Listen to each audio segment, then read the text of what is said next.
విజయవాడలో జరిగిన బంగారం చోరీ కేసులోని ప్రేమ జంటను పటమట పోలీసులు అదుపులోకి తీసుకున్నారు.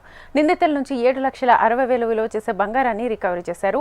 వృద్ధ దంపతులు నిద్రిస్తున్న సమయంలో నిందితులు దొంగతనానికి పాల్పడ్డారని ఏసీపీ దామోదర్రావు తెలిపారు.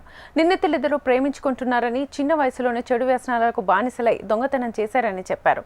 సీసీ కెమెరాల ద్వారా నిందితులను పట్టుకుని బంగారం స్వాధీనం చేసుకున్నామన్నారు. ఈజీ మనీ కోసం చోరీలకు పాల్పడి జీవితాన్ని నాశనం చేసుకోవద్దని ఏసీపీ సూచించారు.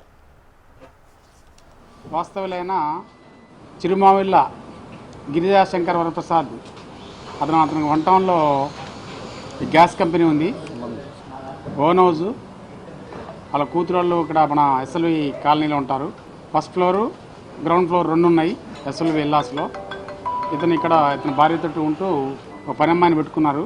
అది గత రాత్రి అంటే మొన్న రాత్రి భోంచేసి పడుకున్న తర్వాత సుమారు 1 నుంచి 2 మధ్యలో గుర్తు తెలియని దొంగలు ఇంటికి వచ్చి మెయిన్ డోర్ పక్కన ఆ ఈస్ట్ సైడ్ ఉన్న కిటికీ ఎరగొట్టి ఆ సువర్ల నుంచి లోపల దూరి ఆ బెడ్రూమ్లో వాళ్ళు పడుకున్నారు. భార్యాభర్త ప్లస్ ఈ పని అమ్మాయి కూడా ఒక బెడ్రూమ్లో పడుకున్నారు.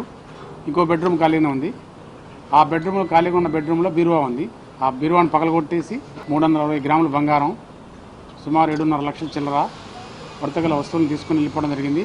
ఆ ముద్దాయిని ఐడెంటిఫై చేసి ఆ యొక్క ముద్దాయి అతని ఒక గర్ల్ ఫ్రెండ్ ఇద్దరు కలిసి నేరానికి ఒక స్కూటీ యాక్సెస్ స్కూటీ మీద వచ్చి ఆ యొక్క నేరాన్ని చేసి మళ్ళీ తిరిగి వెళ్ళి అన్ని వాళ్ళు తీసుకొని ఇద్దరు వాళ్ళకి ఇంతకుముందు మాచవరం లిమిట్స్లో పోక్సో కేసు ఉంది. ఆ కేసులో ఇన్వాల్వ్మెంట్ అయ్యి ఆ కేసు మననే కొట్టేశారు. ఆ డబ్బుతో ఎక్కడన్నా వెళ్ళి పెళ్లి చేసుకొని జీవించాలనే ఆలోచనతో ఈ యొక్క నేరాలు చేయడం జరిగింది. స్కూటీ మీద బండి మీద వెళ్తా ఉంటే వెహికల్ చెకింగ్లో వాళ్ళని అనుమానంగా పట్టుకొని వాళ్ళ వద్ద నుంచి ఈ యొక్క 360 గ్రాములు సుమారు వేయింగ్, అదేవిధంగా 7.5 లక్షలు సుమారు వర్తువుల ప్రాపర్టీ రికార్డు చేయడం జరిగింది.